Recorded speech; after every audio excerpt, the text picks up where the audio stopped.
Bonjour à tous, aujourd'hui je vais vous parler des niveaux de retracement et d'un indicateur qui va vous aider à identifier très rapidement les niveaux clés en se basant sur des pourcentages de retracement du prix, sur les différents mouvements.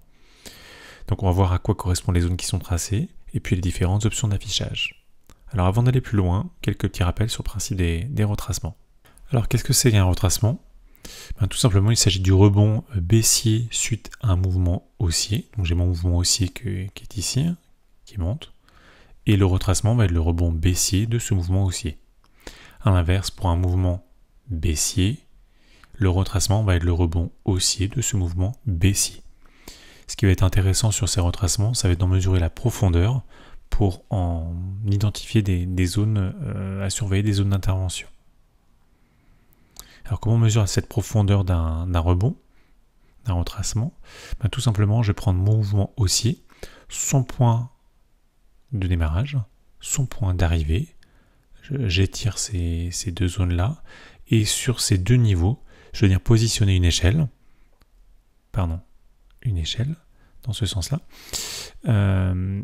et l'échelle dont le 0% sera le point d'arrivée du mouvement haussier, et le 100% sera le point de départ du mouvement haussier. Et sur cette échelle, je vais venir y positionner différents niveaux qui vont être des pourcentages de retracement du mouvement haussier de départ. A l'inverse, sur un mouvement baissier, je vais aussi positionner mon échelle. À partir du point d'arrivée du mouvement baissier, ça sera mon 0%. Le point de départ du mouvement baissier sera mon 100%. Et je vais venir positionner les pourcentages de retracement du mouvement baissier sur cette échelle-là. Aussi simple que ça. Alors, parmi ces pourcentages, il y a certains qui ont des niveaux d'intérêt plus forts que d'autres, qui sont plus communément utilisés par les traders sur les marchés. On va voir en premier lieu le 38,2% qui a pour signification une logique de maintien de la tendance, c'est-à-dire que tant que le prix évolue au-dessus de ce retracement des 38,2%, la majorité considère qu'on est sur du rebond technique standard et que le prix va poursuivre ensuite sa tendance de départ, c'est-à-dire le mouvement haussier initial. Dans l'éventualité où ce niveau ne tienne pas, on va s'ouvrir à des retracements beaucoup plus profonds. Le deuxième niveau d'intérêt, ça va être le niveau d'équilibre, le niveau des 50%, c'est-à-dire la moitié du prix entre le prix du départ et le prix d'arrivée. Exactement le niveau médian. Sur ce niveau médian, les mathématiciens diront que finalement, dans le temps qu'on a mis pour monter jusqu'en haut, on peut potentiellement redescendre dans le même temps, jusqu'au même niveau. C'est ce que j'essaie d'illustrer par ce triangle isocèle sur lequel je peux plier en deux pour pouvoir avoir un effet miroir sur le mouvement. L'autre niveau d'intérêt, ça va être le niveau des 61,8%, 78,6%, sur lequel on va définir ici entre pointillés une zone dite de rechargement ou OTE pour Optimal Trade Entry. C'est-à-dire que quand on est sur un mouvement haussier qui est dans le sens de la tendance principale, il y a des grandes probabilités pour que le prix vienne chercher un peu d'énergie dans cette zone-là afin de reprendre la tendance initiale. Et enfin, quand on va être sur des avalements de mouvement, c'est-à-dire que le retracement va au-delà du mouvement, du point de départ du mouvement initial, on va pouvoir définir des cibles de prix, des objectifs d'atteinte de prix, sur lesquels les niveaux 161,8% et 200% de retracement sont souvent utilisés pour pouvoir se donner des objectifs de prise de profit sur des mouvements inverses. Allez, maintenant, je vous propose d'aller voir ça directement sur les charts pour que ce soit plus concret et plus illustré. Alors, de retour sur la charte, j'ai pris l'exemple du Bitcoin là pour la démo. Vous avez au niveau de TradingView un outil qui s'appelle le retracement de Fibonacci qui vous permet de poser sur des sommets et des creux des échelles que vous pouvez customiser. Hop là. Et qui vous donne des niveaux de retracement que vous choisissez par vous-même. Donc ça, c'est une option qui est en standard dans TradingView. Et vous allez pouvoir mesurer les retracements que propose l'échelle que vous déterminez. Là, je vais les tracer juste pour montrer ce qui se passe quand on utilise cet outil, qui est très pratique, hein, mais il faut le positionner déjà sur les sommets, les creux, ça prend du temps. Et très vite, ça va commencer à charger la charte, surtout si vous zoomez dans des unités de temps inférieures pour faire le même genre de travail. Vous allez voir ici qu'il y a des écarts, puisque du coup, le sommet, le creux en 1 heure n'est pas le même que celui en 4 heures en termes de niveau de précision. Et si je descends, on va vite avoir une charte qui est très très chargée. Si je reviens en daily, ça va faire des petits zigouis dans tous les sens. Ce que je voulais vous montrer avec l'indicateur que je vais activer ici, c'est que finalement, je vais zoomer pour qu'on puisse bien voir ce qui se passe. Le Fibo que j'ai tracé sur le mouvement baissier, du sommet au creux, en fait l'indicateur va le détecter le même mouvement et va vous présenter le niveau de retracement des 38,2%, celui des 50%, celui ici des 61,8% de retracement, celui des 78,6%, celui des 88,6%, et il vous indique par les pointillés le sommet initial qu'il a utilisé pour calculer ce mouvement. Donc ce qui va vous permettre de, je vais enlever mes petits dessins, retirer finalement ce Fibo, cet outil Fibo qui va, du coup on va gagner en clarté sur la charte. Et finalement, si je prends mon Fibo précédent, eh bien l'outil va également vous présenter ici une échelle, d'accord, sur lequel il vous indique le creux qu'il a pris, ça tombe bien, c'est le même, le sommet qu'il a utilisé ici, et vous indiquez par ce petit carré bleu le niveau de retracement des 38,2, ensuite les 50% ici, ici le niveau des 61,8, la même chose, les 78,6, les 88,6 et les 100% de retracement. Donc ça va vous permettre de supprimer cet outil Fibonacci pour pouvoir gagner en clarté sur la charte.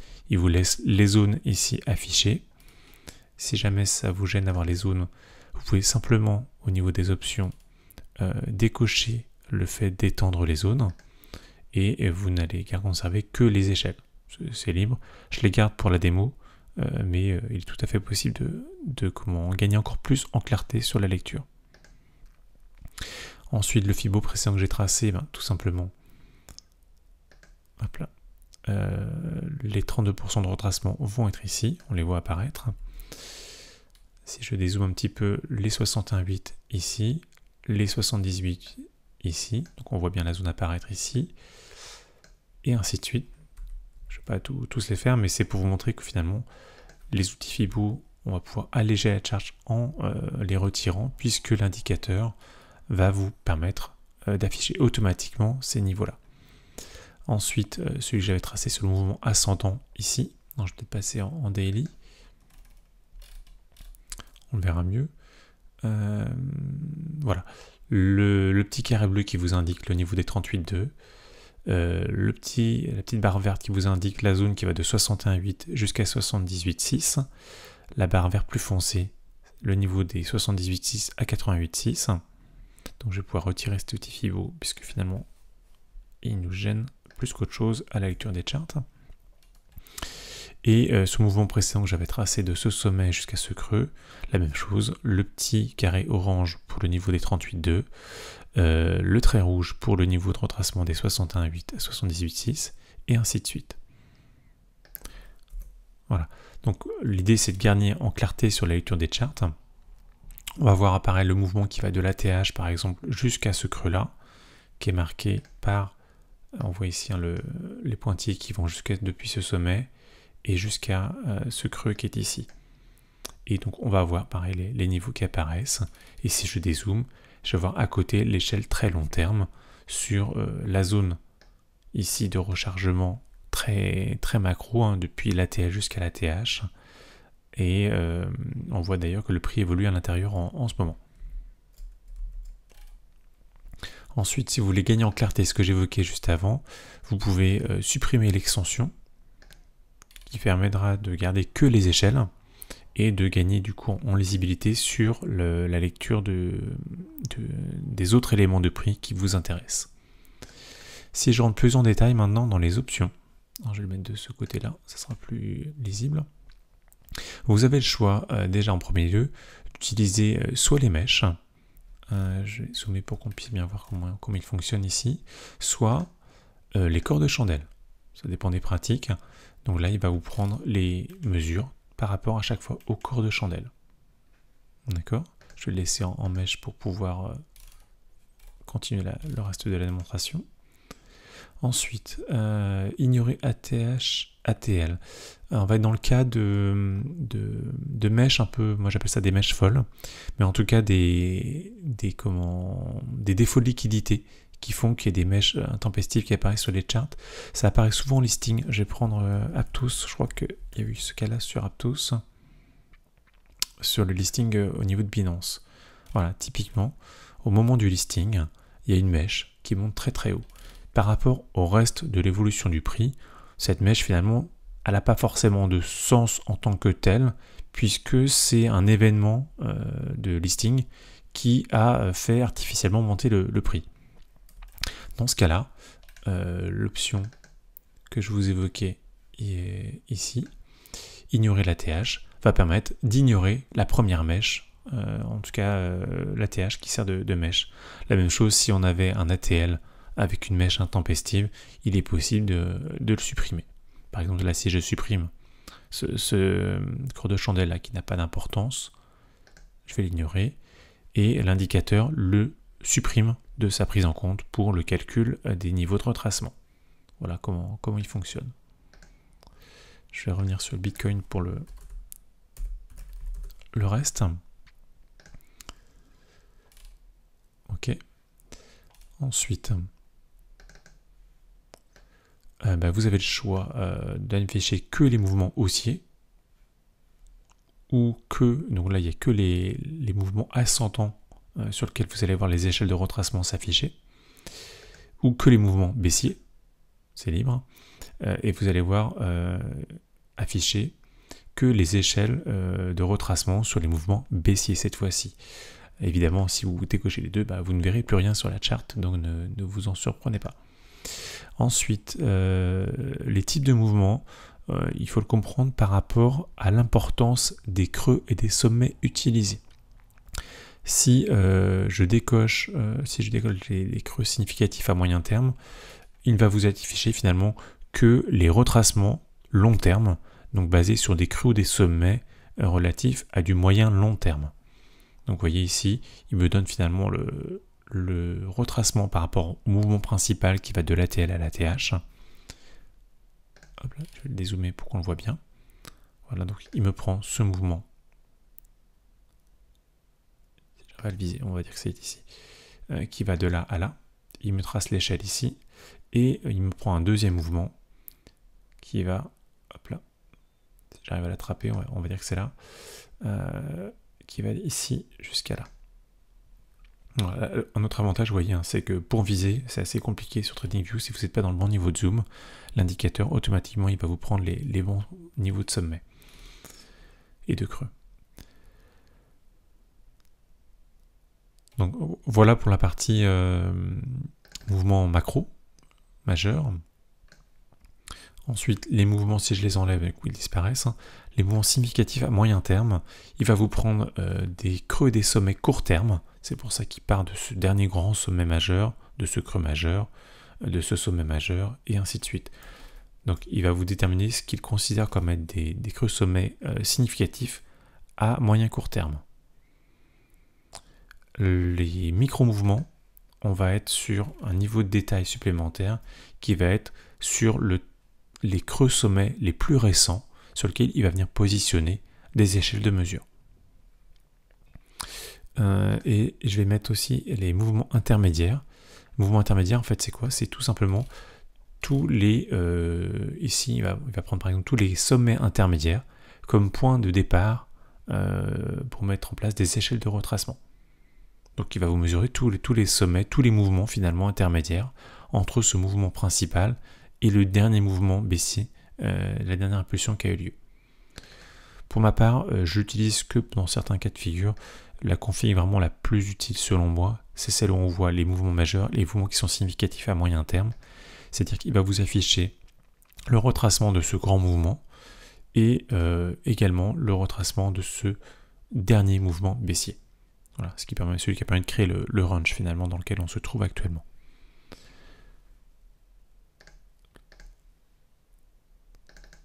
Dans les autres options, vous avez également le fait de pouvoir jouer avec les couleurs.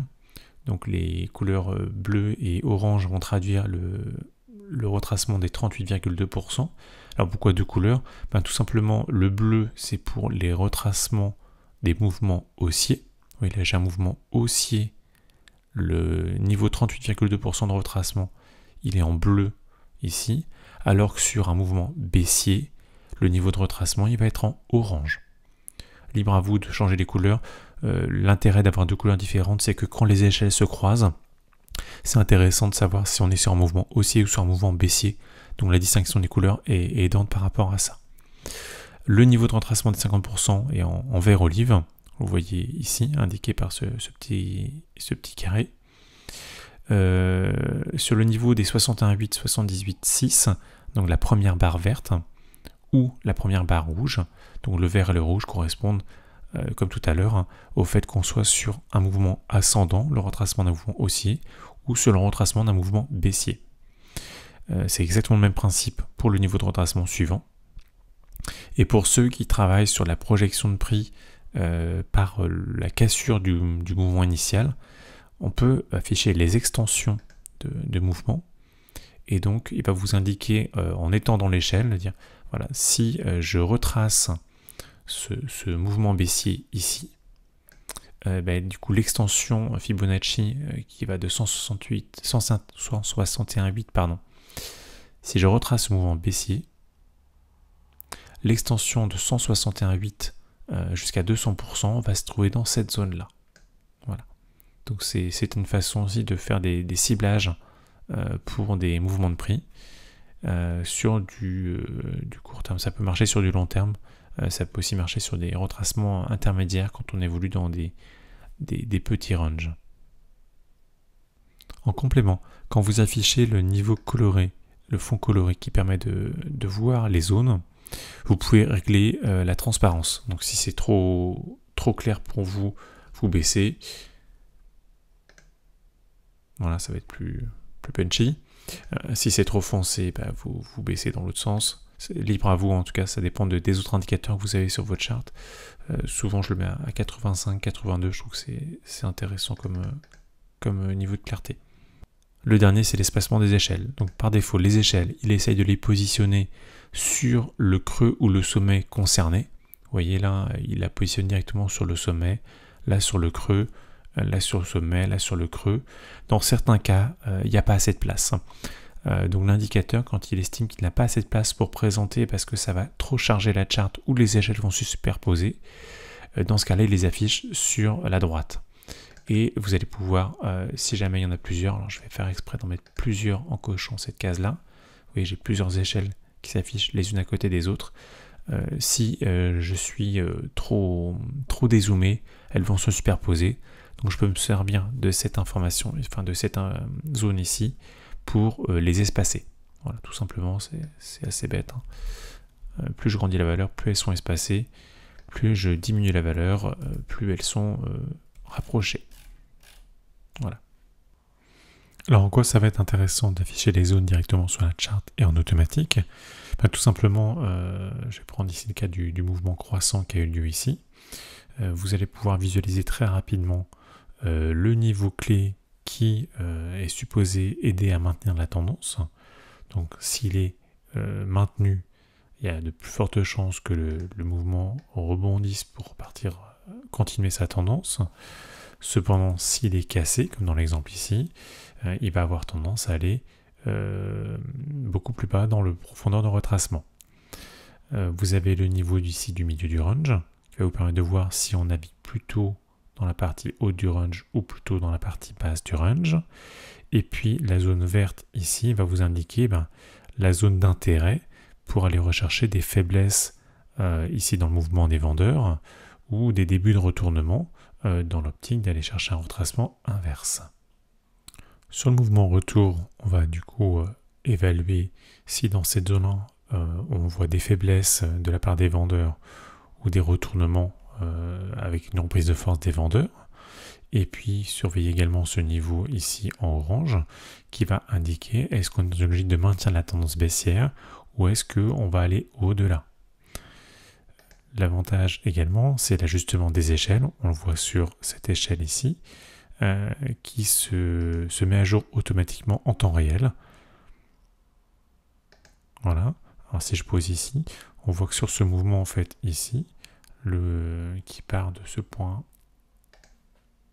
ici jusqu'en bas, on est ici sur un premier arrêt. Je vais enlever ça. Donc ici il y a une faiblesse et le prix allait au-dessus. Ici un niveau sur lequel on va vous chercher à observer si la tendance baissière est maintenue ou pas.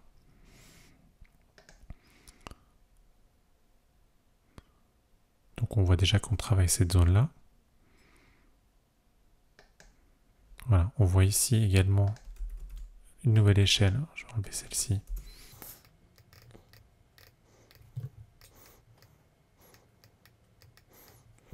Donc on voit ici apparaître une nouvelle échelle avec le niveau bleu qui va permettre d'indiquer est-ce qu'on maintient cette tendance haussière ou pas. On rebondit dessus. On voit très bien qu'on retraverse le niveau ici, ce qui laisse à supposer qu'on va aller revisiter les zones beaucoup plus haut. Au passage, on voit ici un rebond sur le milieu du range de ce mouvement-là. Un deuxième test du niveau ici de la maintien de la tendance haussière.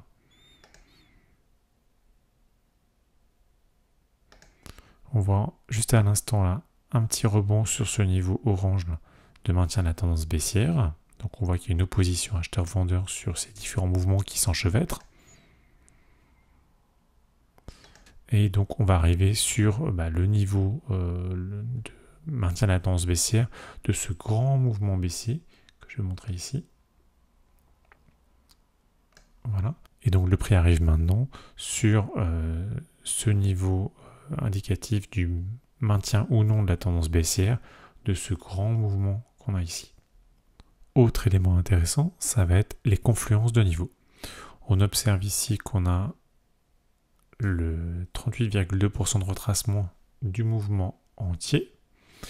On a également une zone ici qui va être une zone à surveiller sur les faiblesses ou des retournements de prix par rapport aux vendeurs, et donc qui est sur ce mouvement ici. Et on a également ici le mid-range de l'énorme mouvement haussier qu'on avait. Donc on se retrouve sur une confluence de 3 niveaux clés sur lequel le comportement du prix dans cette zone sera surveillé. Tout l'intérêt, c'est de pouvoir voir très rapidement qu'on est sur une confluence de plusieurs zones. Si je bascule sur des unités de temps beaucoup plus petites, on aura exactement les mêmes observations. Si par exemple ici, je vais dézoomer, je suis en 15 minutes, voilà, très bien. On va observer que de la même manière, sur le mouvement baissier qui a eu lieu d'ici jusqu'à ici, le prix a travaillé la zone de maintien de tendance, l'a cassé, est revenu dans la zone où on va essayer d'observer des retournements ou des faiblesses de la part des vendeurs. Les vendeurs reprennent de la force. Sur ce mouvement haussier qui allait d'ici à ici, le premier niveau d'observation est ici, pour voir est-ce que les acheteurs maintiennent leur force ou pas. On voit que ce niveau est travaillé, qu'il est cassé, et on va essayer maintenant dans la zone verte d'observer est-ce qu'on a des faiblesses ou des retournements mis en œuvre par les acheteurs. On voit ici d'ailleurs que les acheteurs reprennent la main. Donc sur ce mouvement baissier qui s'est retourné ici, on va surveiller ce que donne le premier niveau ici, de maintien de la tendance ou pas. On voit qu'il est travaillé, qu'il est cassé, et retravaillé pour aller ensuite chercher dans la zone rouge ici des faiblesses ou une reprise de force de la part des vendeurs.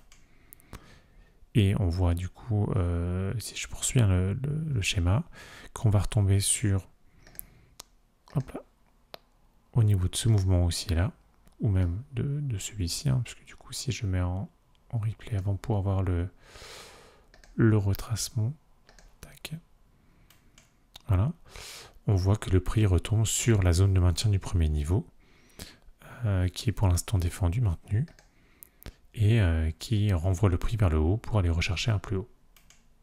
Donc voilà pour illustrer le principe sur différentes unités de temps, de comment utiliser ces différents niveaux, et puis les confluences entre ces niveaux. Alors je voulais également vous montrer un exemple d'utilisation des extensions. Pour cela, en fait, il suffit d'aller activer les extensions dans l'indicateur. Je vais peut-être pas garder toutes les zones là, sinon ça va un peu charger. Et puis je vais me mettre dans le passé, par exemple ici, ce sera très bien, pour vous montrer un petit peu l'usage de ces extensions. Donc les extensions, ce sont les zones grises qui s'affichent ici et ici. Donc ici, on est sur l'extension en cas d'avalement de ce haut ici. Et ici, on est sur l'extension en cas d'avalement de ce bas ici. Donc je vais les marquer toutes les deux. Voilà, celle-ci. Ici, et puis celle-ci. Voilà, et puis je vais laisser dérouler le prix. Et donc en fonction de la borne qui va casser, on va observer comment le prix vient ou pas dans les différentes zones. Voilà. Et donc le prix, il a cassé la borne basse ici, et il est venu se garer dans la zone d'extension des 161,8 à 200% de retracement. Si on fait l'exercice dans l'autre sens, alors je vais recommencer là, je vais attendre qu'il y ait un mouvement baissier significatif, voilà très bien celui-ci. Donc cette fois-ci, j'ai une zone en fait ici en cas de cassure de ce seuil bas ici, donc le retracement de ce mouvement-là, si le bas casse, on pourra les targeter dans cette zone ici.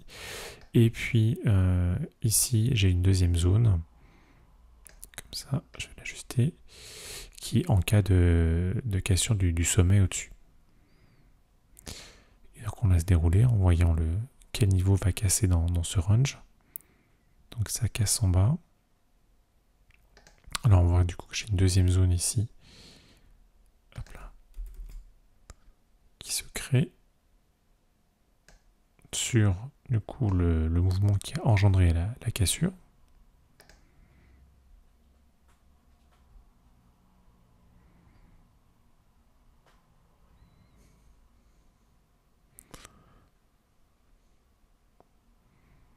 Voilà. Et le prix finalement qui vient de se garer dans les deux zones qui avaient été identifiées en cas de cassure haussière des deux mouvements en fait baissiers consécutifs qu'on observait.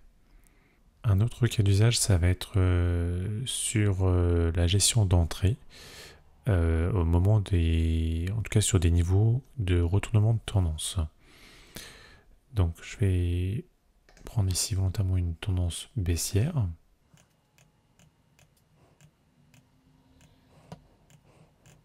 Donc on voit que le prix fait des plus bas, d'accord, des plus hauts de plus en plus bas, et des plus bas de plus en plus bas. Donc on est dans une tendance baissière jusqu'à ce moment ici, où finalement, au lieu de faire un nouveau plus bas, il casse son dernier haut pour faire un plus haut que le précédent. Donc là, ça va être intéressant de surveiller la zone verte, qui va permettre d'offrir une entrée intéressante dans l'optique d'un retournement de tendance. Là, je vais avancer, donc le prix, voilà. La zone verte évolue, hein, mais ça a été retapé ici. Et même si je la prends en temps réel, elle a été jusqu'ici. Donc ça permet d'offrir en tout cas très rapidement une entrée liée au retournement de tendance. Et pour ensuite aller chercher des profits un peu plus hauts sur le prix. Même cas d'école ici, hein, je suis dans une zone où on va aller chercher plutôt des faiblesses côté vendeur ou des reprises de force. J'ai une tendance qui, hop là, en tout cas au niveau du court terme, qui est haussière, avec une incertitude à ce niveau-là. Hop là. Donc là, j'ai la poursuite de ma tendance haussière. Et ici, hop là, on vient faire un plus bas.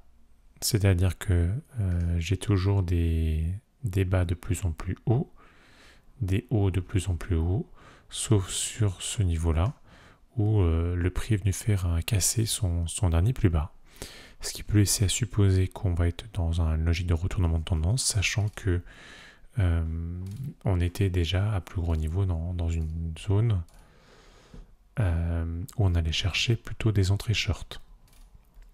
Donc là, ce qui ferait sens, c'est d'aller chercher une entrée dans cette zone rouge, dans l'optique d'aller cibler une continuation baissière après la cassure de ce plus bas ici.